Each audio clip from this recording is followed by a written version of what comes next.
이재명 대표에게 듣습니다. 참으로 명쾌하게 국가의 비전을 말하는 모습이 좋습니다.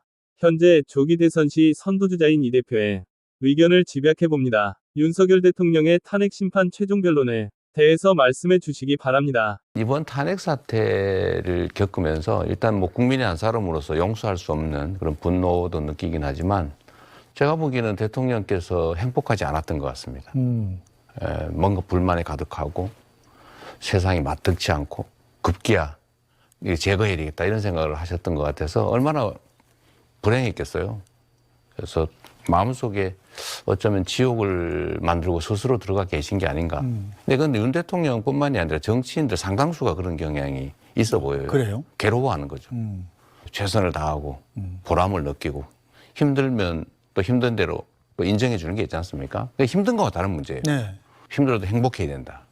근데 괴로워하고 불행해하면 나라가 불행해. 탄핵 결과 예상은 어떻게 보시나요? 이제 판결에 대한 예상을 하는 것은 뭐 그리 적절치는 않은데 저는 민주당 대표의 입장이고 또 민주당 입장에서는 반드시 탄핵을 해야 된다.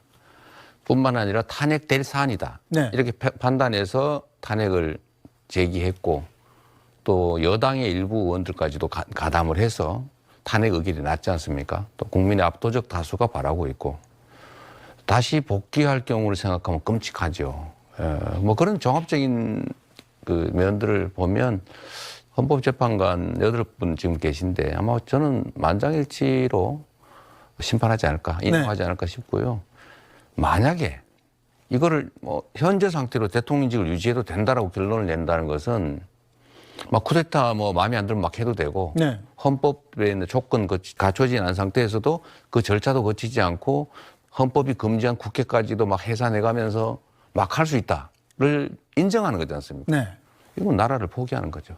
그러진 않을 거라고 봅니다. 윤석열 파면시 정치, 이념보다 경제가 우선인데요. 작금의 한국 경제 무엇이 문제이고 그 솔루션은 가지고 계신가요?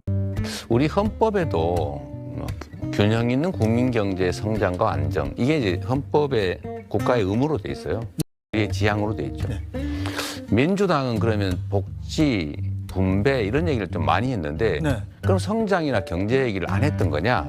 그건 아니에요. 당연히 해야 될 일이죠. 네. 우리 민주당 정부는 첫 집권을 했던 김대중 대통령이 IT 강국을 만들었잖아요. 네. 문화 강국의 토대를 만들었잖아요. IMF 극복했죠. 네. 노무현 대통령 FTA 체결했잖아요. 네. 지금 통상국가로 발전하는 토대를 만들었거든요. 뭐 문재인 정부도 신남방 정책이나 외교의 지평을 놀리려고 노력을 많이 했고 당연히 하는데 네. 다만 복지나 분배 문제가 소외되지 않도록 그 부분을 지적했던 건데 여당은 그러면 사실 복지나 분배 정책을 도외시했단 말이에요. 성장과 분배, 예. 경제와 복지 이 문제는 사실 동전의 양면 같은 거예요. 네. 지금 전 세계에 가장 심각한 막 극단주의적 갈등 문제 이 문제도 사실은 보시면 경제적 양극화가 뿌리예요. 네. 네. 근데 그게 결국 지속적 성장을 가로막는다.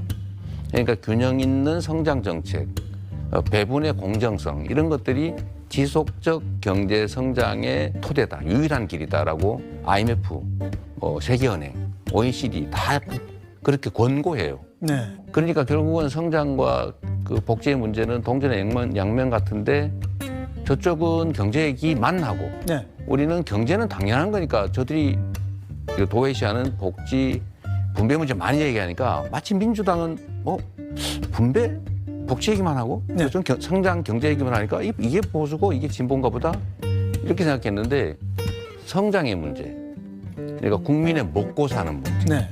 이거는 정치가 공통으로 추구해야 될 최우선 과제인 거죠. 그런데 지금 내란 사태도 그렇고 안타깝지만 집권 여당이 사실 2, 3년 동안 허송세월을 하는 바람에 경제적 토대가 무너지고 있다 네. 이렇게 말할 정도로 경제 상황이 악화돼서 경제 상황이 악화되면 분배 복지를 얘기하는 게 배부른 소리가 돼요. 네. 성장을 해야 나눌 거 아닙니까? 경제가 살아야 무슨 민생도 사는 거죠. 그러니까 지금은 경제, 민생 문제가 주요 의제가 돼버린 객관적 지형이 그렇게 바뀐 거예요. 네. 그러니까 우리의 주장이나 입장은 동일한데 객관적 상황이 바뀌니까 분배 문제보다는 우선 파이를 키워야 나올 거 아니냐. 키우자. 네. 이 얘기부터 많이 하게 되니까 입장을 바꿨다고 생각하시는 경향이 있는데 네. 사실 입장을 바꾼 게 아니고 상황이 바뀐 겁니다.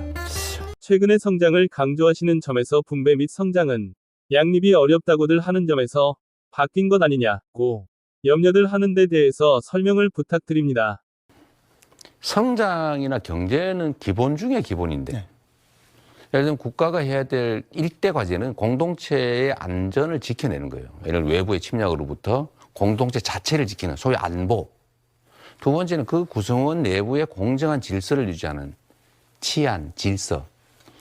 세 번째라면 국민이 잘 먹고 잘 살게 하는 거. 네. 이게 핵심이잖아요. 그러니까 이거를 안 했던 게 아니고 다만 너무 경쟁 중심으로 가다 보니 탈락자들이 생기는데 이 탈락자들이 탈출을 못해서 하면 즉 네. 제자리를 못 들어오면 경제와 성장에 문제가 생겨요. 그래서 산업혁명 후에 복지제도가 생겨난 겁니다. 그러니까 우리도 복지제도라고 하는 거를 확충해 나가야 되는데 제가 보기에는 사회 안전망인데 망이 구멍이 커서 떨어질 수가 있어요. 그러니까 우리가 안전망을 강화하자, 촘촘하게 하자. 네. 그래도 구멍이 있거든요. 네. 그러면 이거를 사회 안전 매트로 바꾸자. 그럼 그게 엄청난 많은 비용이 드냐? 그렇지 않다는 거예요. 오. 생각의 차이일 뿐이다. 네. 약간의 시스템만 정비하면 된다. 그냥 저는 그 길로 가자. 그게 예를 들면 국민의 기본적인 삶을 보장하는 선까지는 우리가 책임져야 되고 네. 지금의 대한민국의 경제력 수준이 충분히 감당할 수 있다. 그거를 잊지는 말자. 네. 장기적으로 추구해 가자. 라는 얘기를 많이 했는데 네. 지금은 그보다는 지금 경제 토대가 무너져서 네. 안전 매트를 깔 밑에 땅이 무너지고 있어요. 땅 무너지지 않게 네. 하는 회복. 네. 그다음에 성장. 이거부터 지금 급선무로 처리하자. 또 앞으로 해야 될 일이고. 저희 구체적- 달사니즘이라고 이름 붙여본 거. 네. 자, 이 땅이 무너지는 것에 대한 대책은 갖고 계시는지요? 무너지는 게 많죠. 네. 예를 들면 민주주의가 무너졌지 않습니까? 무너지고 있죠. 근데 이거는 이제 극복해 가고 있어요. 국민의 힘으로. 그 당 말고. 네. 국민의 저력으로. 네. 두 번째로는 안보 환경이 위험해지고 있죠. 예를 들면 한반도가 쓸데없이 너무 강대강으로 부딪혀서 혹시 전쟁 이런 걱정을 할 상황이 되다 보니 이게 또 경제에 악영향을 미쳐요. 그래서 이 안보 문제도 회복해 나가야 된다. 신뢰 회복해야 된다. 대화해야 된다. 외교 잘해야 된다. 국익 중심의 실용적 외교로 가야 된다. 네. 경제 문제와 마찬가지죠. 예를 들면 수출 환경 너무 나빠지고 있다. 네. 그러니까 이것도 국가적 차원의 대책을 세워야 된다. 기술 투자 네. 또는 산업 구조 조정해야 된다. 저희가 말하는 A, B, C, D, E, 뭐 AI, 바이오, C, 문화, 컬처, 컨텐츠, 네. 디펜스, 방위산업, 뭐 에너지 이런 것들을 중점적으로 지원 육성하고 전환해 나가야 된다. 네. 그게 우리가 해야 될 일이죠. 지금까지 주장해온 사회적 대타협, 어떤 분야가 필요하다고 생각하시는지요? 이 시간 이제 토론을 하면서 네. 정말로 느꼈는데요. 똑같은 현안을 놓고 사용자 측과 노동자 측이 전혀 다른 얘기를 합니다. 인정하지 않아요. 네. 동그라미를 놓고 한쪽은 네모라고 우기고 한쪽은 세모라고 우기는데 동그라미를 보여주니까 네. 안 보려고 해요. 오. 그리고 안 믿어요. 네. 토론이 정말 필요한 사회라는 생각이 들고요. 실제 내용이 거의 차이가 없더라고요. 제가 토론하니까. 그런 면에서 보면 기업들은 고용 유연성 문제 때문에 정규직 채용을 못하겠다. 노동자들은 해고되면 우리는 죽음이니까 인생 끝나니까 네. 절대로 고용 안정성 양보 못하겠다. 네. 이게 부딪혀가지고 기업은 정규직으로 채용을 안 하고 노동자들은 고용의 기회, 고용 개선의 기회를 놓치는 거예요. 그러니까 결국은 정부가 나서서 타협할 수 있죠. 기업은 부담을 좀 늘리고 네. 대신에 노동 유연성을 확보하고 노동자들은 안정된 직장을 얻을 기회를 넓히고 그리고 유연성을 일부 양보하고 네. 정부는 안전망이 아니라 안전 매트 방향으로 바꿔서 해고당하거나 이래도 걱정하지 않는 사회. 우리나라는 비정규직이면요 똑같은 현장에서 똑같은 시간에 똑같은 노동을 하는데 월급을 60%밖에 안 줘요. 이상하지 않습니까? 네. 원래는 고용 안정성이 떨어지는 비정규직에게 똑같은 일을 시키면 보수를 더 줘야 돼요. 그게 맞죠. 네. 근데 우리는 반대예요. 이거 고쳐야 됩니다. 이런 것들을 사회적 대타협을 통해 치열한 논쟁을 통해서 길게 시간을 잡더라도 반드시 해내야 된다. 그런 얘기하는 거죠.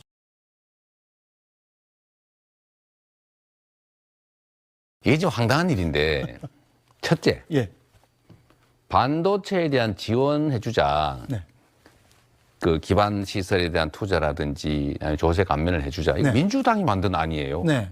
민주당이 막 밀어붙이고 있는데 국민의힘이 갑자기 나타나가지고 주 52시간제를 해야 돼. 네. 라고 태클을 건 겁니다. 어. 그러면서 한 얘기가 있죠. 아니 굳이 고액 전문직 연구자들이 본인이 원해서 일 좀 더 하겠다는 걸 왜 법으로 막냐. 일리가 있잖아요. 네. 그렇죠. 그래서 저도 그거 맞는 말 같다. 네. 그렇게 하겠다가 아니고 노동자 쪽에 물어봤어요. 네. 뭐라고 말하는 게 아니고 이거 노동시간을 늘리고 변형되는 노동에 따른 노동 강도가 높아진 데 따른 보수도 안 주면서 노동 착취하려고 그러는 거다. 이렇게 말하는 거예요. 동의할 수 없다. 네. 얘기를 들어보니까 오해예요. 그래서 제가 조건을 토론을 하면 해결될 거다라고 보고 합의안을 만들어 보기 위해서. 네. 그런데 만약에 지금 현재 주 52시간인데 연 52주잖아요. 곱하기 네. 하면 2,800시간이에요. 그걸 더 늘려 일하자는 건 아니죠. 3,000시간 하자는 건 아니죠. 네. 동의하더라고요. 그렇죠. 약간 망설이더라고요. 네. 동의했어요. 예. 그다음에 노동시간이 주 52시간이 아니라 들쭉날쭉 할 수 있다는 거 아닙니까? 총노동시간 늘리지 않으면서. 네. 그러면 초과근로수당, 심야 근로수당, 주말 근로수당 줘야 될 거 아닙니까?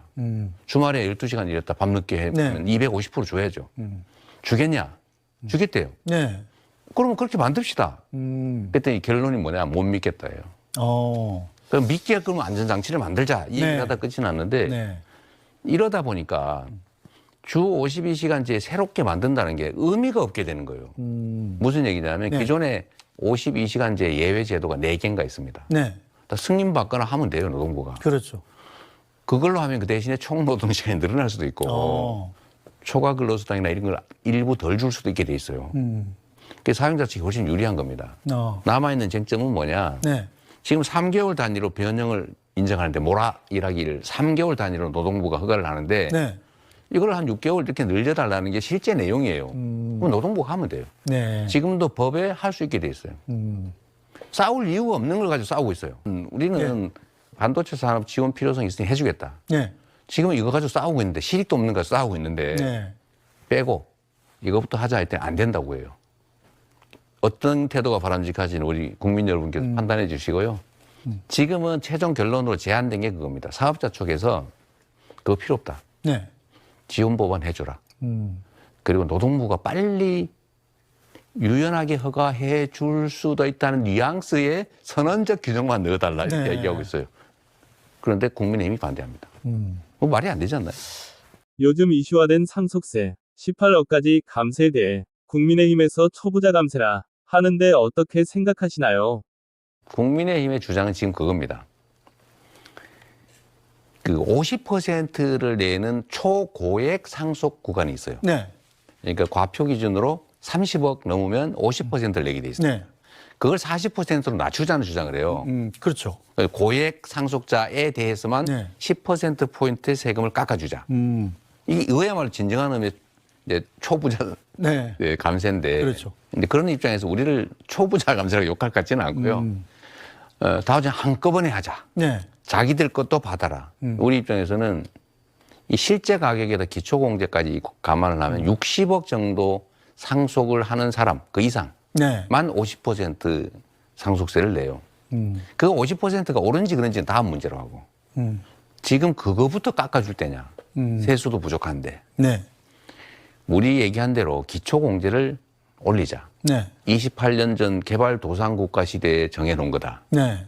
서울의 집값이 그때 2, 3억밖에 안 얻을 때 아니겠냐. 지금은 기본적으로 10몇 억씩 하는데 한 서너 배 다 올랐다는 거거든요. 네.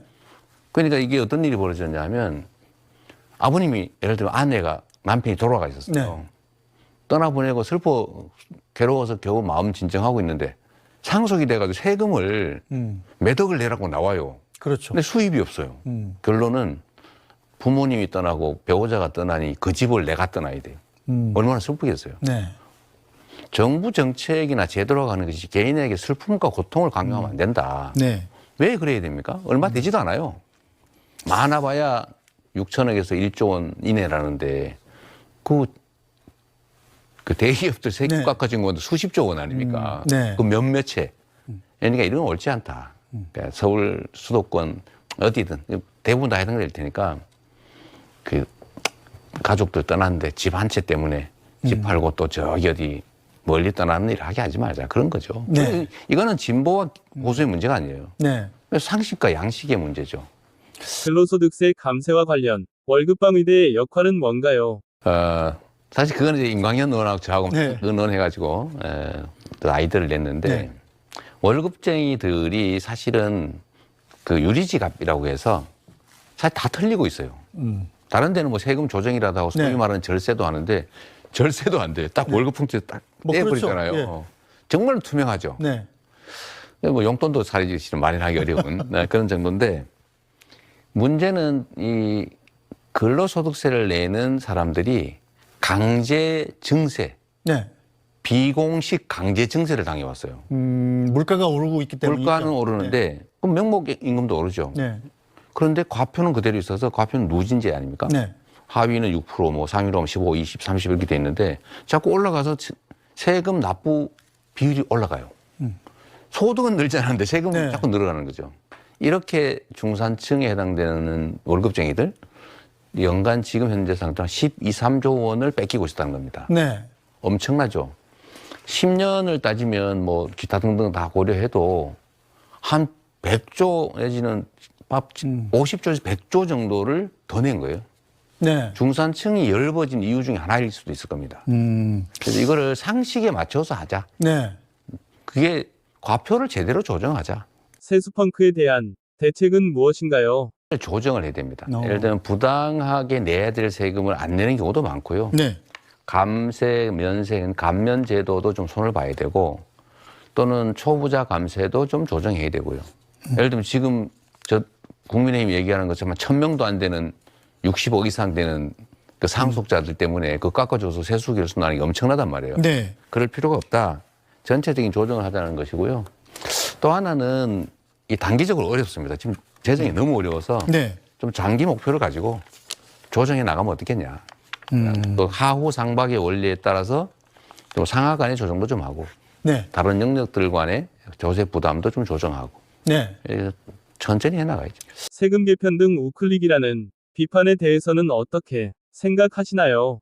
근데 그게 이제 정치적 공세를 위한 프레임이라고 네. 저는 생각해요. 프레임인데 예를 들면 우리나라의 중추 경제산업 역군이라고 네. 불리는 월급쟁이들이 네.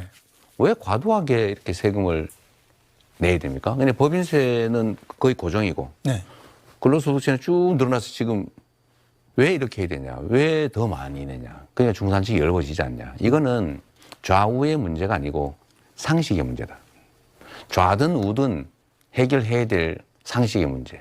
법률과 헌법 체계를 파괴하는 문제를 막고 지키는 것은 이 좌우의 문제가 아니잖아요. 네. 정상적인 헌법 체계 내에서 좌우의 경쟁이 있는 겁니다. 보수 진보에. 근데 헌법 체계를 부실 거냐 말 거냐? 이거는 경쟁이 아니죠. 반동이죠. 보수가 아닙니다. 네. 그래서 이거를 가지고 그 이재명이 혹시 우클릭 보수화라고 얘기하는 것은 저는 이제 사리에는 맞지 않다고 보지만 뭐 저는 나쁘게는 생각하지 않습니다. 네. 제자리를 찾는 거고요. 뭐 시간이 될지 모르겠는데 제가 보수 진보 얘기 조금만 하면 네. 보수나 진보라는 개념은 상대적이에요. 우리 편 선생님 저쪽 한번 보세요. 네. 제가 오른쪽에 있어요, 왼쪽에 있어요. 이쪽 왼쪽이죠. 그렇죠. 이제? 네. 저쪽에 한번 보십시오. 그럼 제가- 오른쪽입니다. 네, 예. 그렇죠. 그거죠. 좌우는 상대적인 거예요. 보수, 진보도. 기존의 체제를 유지하자.